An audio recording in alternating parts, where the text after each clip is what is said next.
Hi, I'm Beth and I've helped to co-create the new Jamaican Black Castor Oil range with The Body Shop.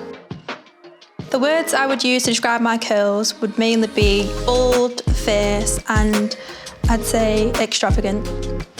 The hair mask I really love just because of how thick it is. I really love a hair mask to be thick, I love it to smell nice, but knowing that it's natural scents, not just perfumes, which might dry my hair out. So with the hair wrap being made of bamboo, as opposed to usual cotton towels or cotton head wraps, you can really frizz up your hair, make hair really curly. So when I'm using a hair mask or I'm using any product overnight, I like to put in the hair wrap just to make sure my curls stay super defined and they're looked after and they don't get any frizziness on them.